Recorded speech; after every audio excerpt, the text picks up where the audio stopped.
I mean, if you're staying here, definitely goes eat without here. saying that this is going to be your, in my opinion, a no-brainer for your breakfast. I would probably eat here more than once.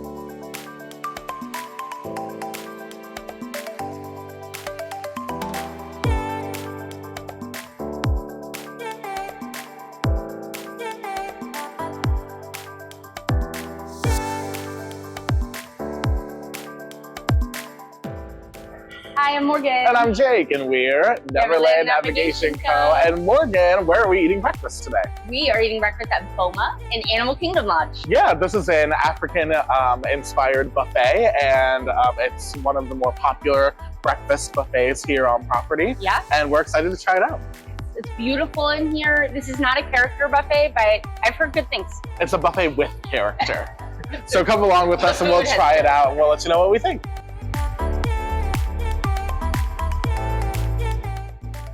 Jambo, before we get started, I wanted to ask that you please hit that like and subscribe button below.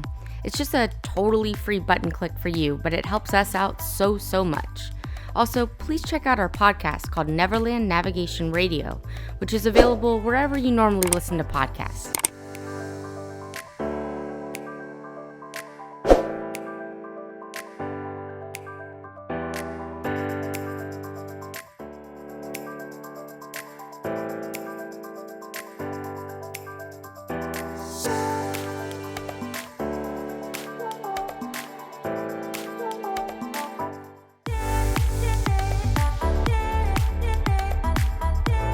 Morgan, we ate the food. We ate the food. It was delicious. It was really good. Spoiler alert, I like this a lot. Yes, this would definitely be something I would like to redo, re-experience. Absolutely. So, format-wise, this is, well, I guess before we do anything location-wise, we are inside the Animal Kingdom Lodge, which is a beautiful resort in the Animal Kingdom Resort area. Yes. Yeah, it is like African inspired with the theming. The colors are really natural. There's like waterfalls by staircases. There's a savannah here. We got to see the flamingos a minute ago, just kind of walking around the resort after our meal. You definitely get to see animals. I mean, I don't think you could come here and not see animals. Yeah, it's really, I mean, obviously it's immersive. I think that is, you know, doesn't even need to be said, but it is another level. You really feel like you're in a totally different place here. Right, and if you haven't been to Animal Kingdom Lodge, you've been to Wilderness Lodge, it has similar vibes. Sure, yeah. I would say this is definitely more of the, it does feel like an extension of Animal Kingdom. Right. It's got big African village energy. Right, and then Wilderness Lodge is more of a Northwestern vibe, but they both have like the natural woods, you know what I mean? Yeah, and that way they're definitely nature themed and like comparable in that way. Yeah. But this one, BOMA, the location itself, has that thatched roof look to it. It really does look like, you know, you're in the middle of an African village, and it doesn't feel like a food court or anything like that. It feels totally immersive. Yeah, this has, like, it's a big lofty space, you know what I mean? It's not like a restaurant. The restaurant's attached to the main building of the hotel. The lobby. Yeah, Jambo House is what they call this part, So it's kind of cool because, I mean, people, like, before we decided to eat here, I would walk by and see it and be like, ooh, that looks interesting. Fun, yeah. Experience-wise, when you walk into BOMA, there's the reservation counter, and then when you're called up, you're led to your table, you're sat, and then you have a server who brings you your coffee and your pog juice, which is passion fruit, orange, and guava. And it is delicious. It's so good. This is available at I think that it's at every Disney breakfast buffet in Disney World. Certainly everyone that we've been to, and I think it's just amazing. It's really good. It's like, it's all the things I love about orange juice, which is the sweet citrusy, but it doesn't have the sharp acidic quality that orange juice has, or any pulp or anything. So it's, you know. It's sweeter. Yeah. It's refreshing. It's a vacation drink for sure. It's delicious. And then the drinks are included. So like she just brought out pog juice for us. I think in the past we've had to ask for it, except for it was suggested, but then they'll also bring you a coffee if you want a coffee or an iced tea or whatever. And then they'll also usually bring you a carafe of the pog juice for you to refill it yourself, which is also nice. And then there are additional drinks that you can buy, like you can get an espresso. Or a mimosa, probably. But that is pretty much the only role that your server is really going to play, because this is it's a buffet. all you care to enjoy buffet. Yeah. Although I think the server does. I mean, the server is also busting your stuff and making sure that. I don't mean to sell them short. Our server actually was wonderful. She was really, really very sweet. Attentive. Yesterday was Morgan's birthday, which we're celebrating, and they made sure to bring her a little plate of cupcakes, which was really cute. It was really sweet. But overall, I think the service is a good quality, whether it's your birthday or not. Right. Yeah. Food-wise, there's a good variety of breakfast offerings here. And you do stand in a bit of a line to get to the buffet part. I recommend grabbing 2 plates, because that way you don't have to stand in line as much. And a good hack that we kind of... If you're good at that kind of thing. Yeah, if you've got coordination. Yeah. A little hack that we kind of figured out was coming late, right? Oh yeah, for us, we actually had a reservation at 10:35, but we didn't get sat until 11, which seems like that would be, you know, something that... Annoying. Yeah, but it really worked out. Yeah. Because the first time we went through the buffet, we were in line, but then every time after that, there was nobody there because everybody was kind of filtering out. Yeah, so, and they don't, please do not abuse this, but they don't take the food off of the buffet until the last guest has left. Right. So you don't need to feel rushed. You don't have to worry about it. I was worried about that. Obviously, I would not linger. Yeah. You know, but in terms of needing to feel like you need to rush through your meal, right? We didn't feel that at all. And I was worried about, like, oh, this is the end of the breakfast time period. Maybe we're just gonna get like kind of the scraps or whatever. No. They were putting down fresh stuff right till the end. Yeah. Morgan's very last plate, Morgan and I were up getting a plate.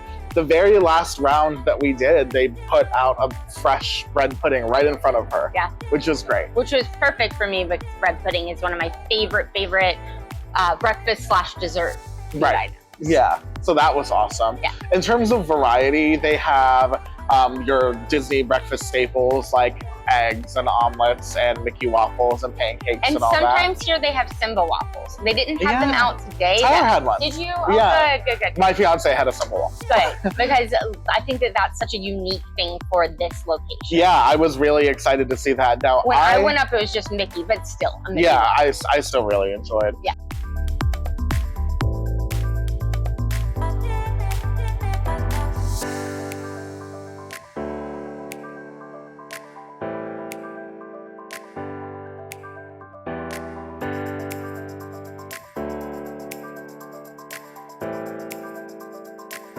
They also have some things that you won't find at the other... Some things that are African inspired, yeah. Right, so they had this cornmeal, this cornmeal dish that you could get that I thought was really interesting. It was good, and you have like a tomato kind of sauce that you put over it. They had this South African, almost like frittata type dish that was really good as well. I tried, I thought it was good. It was like vegetables. And they had like grilled tomatoes, watermelon tomato salad. Yeah, they had a watermelon tomato salad, which was interesting. Yeah, a bunch of stuff that is unique to this location and that we thought was really fun to try. Yeah, absolutely.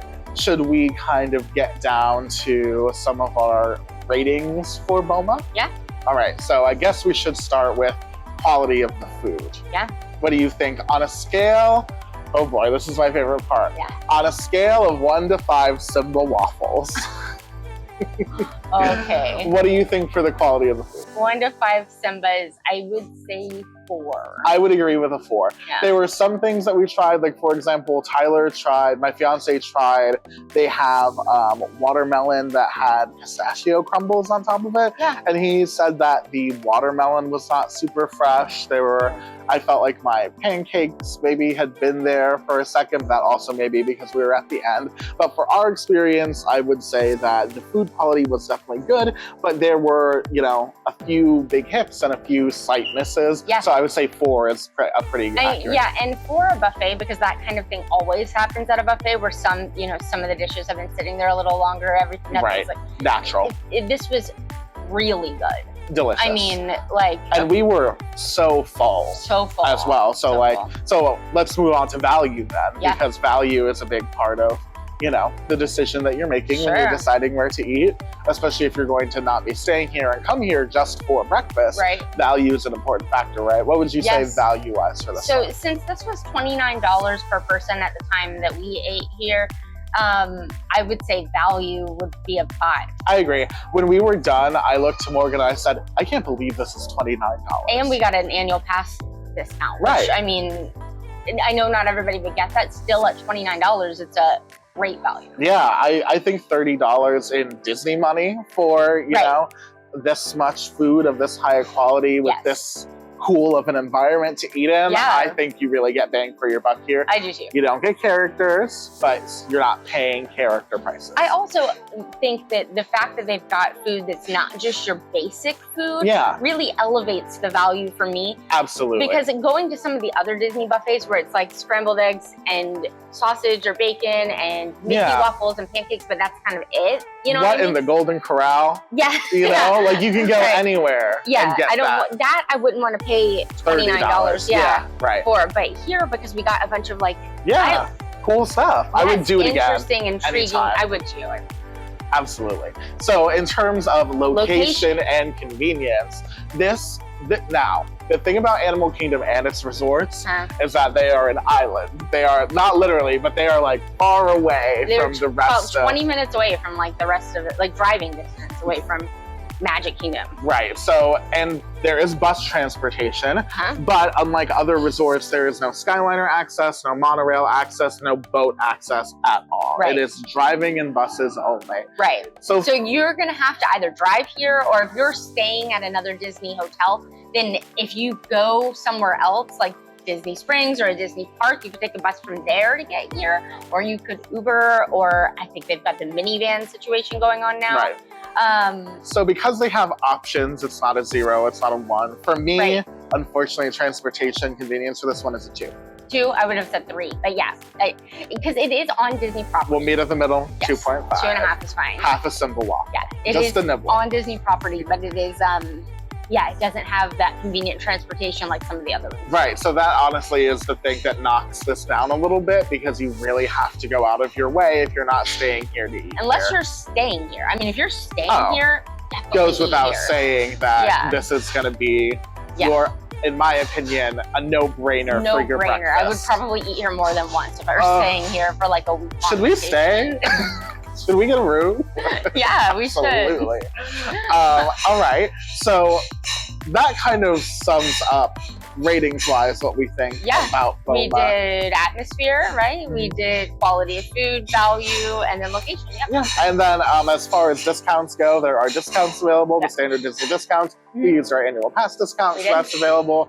And they also are allergy friendly as well. Yes, somebody will come out and show you what you can have and what you cannot have based on your allergy, if that's something that you have going on. Which is an awesome accommodation that Disney offers. It really is. It's so extra. Yeah. I mean, that really shows that they care. Yeah, totally. I actually really think that's a really considerate approach that they take. If you're not staying here, I would highly recommend coming and then also taking in this resort for a partial day if you can. I would say this is the best way to start your non-park day. If you're coming here on a vacation and you have a travel day, an in-between day, a no park day, a Disney Springs day. Right. If you're doing any of those things, resort hopping, any of that, start here and get that BOMA breakfast, because what a great way to jumpstart your day. Yeah, and this location is beautiful. There's a bunch of hidden Mickeys. There's some fire pits. You can see animals. You're not supposed to go in the pools if you're not a resort guest, but you can still come and see the animals. Yeah. You could still walk around and see the fire pits. You know what I mean? Like at Christmas, the decorations here are amazing because they're like kind of safari jungle themed. Right. Morgan is our certified Christmas expert. So if it gets Christmas praise from her, you know it's legit. Yeah, I love the uniqueness of the Christmas decorations in this hotel. Yeah, they're not just... They have one of those giant something trees. You can see anywhere. They're African inspired. They're awesome. Right. All right. Does that wrap it up? That wraps it up, yeah. It was quick and easy because BOMA is, you know, a quick and easy, high quality experience. So, you know, this is really one that we recommend and we think is really worth it if you have the time to set aside to come out to the Animal Kingdom area of Walt Disney World. Sure, and then having that 20 minutes to get to another park or another location is probably good because you're gonna be so full that you need that time. Hey, if you're having an Animal Kingdom day, just in general, maybe start your Animal Kingdom day here too. Yeah, absolutely. Thank you guys so much for joining us for this review. You guys should absolutely like and subscribe if you've enjoyed this video. We'd appreciate it very much. So much. It helps us so much, and it's just a little click for you. Right, and they can find us online as well. Yes, we are at neverlandnavigation.co. That's our home base. Yeah. So we've got the blog there, we've got links to the podcast there, we've got links to all of our social media. Jake does some awesome social media stuff for us. Thanks. And you guys should absolutely check out the blog. Morgan does a write-up for every single one of these videos, and it's a really interesting perspective that she takes in her blogs. So that's a really fun read. Check us out on TikTok and Instagram at Neverland Navco, and you can listen to our new podcast, Neverland Navigation Radio, on Apple Podcasts, Spotify, or wherever you listen to podcasts. All over. We're everywhere now. Yeah, and we're growing platforms by the minute. Yeah.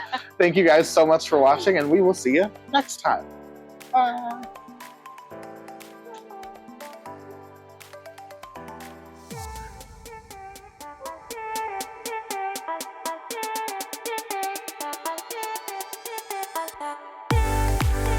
I think that's it. Yeah, are we going to talk about some of the individual things that we tried? Yeah, of course. What's the as soon as it started spinning, it's like, ha! Look at that. Our wilderness is northwest. Okay.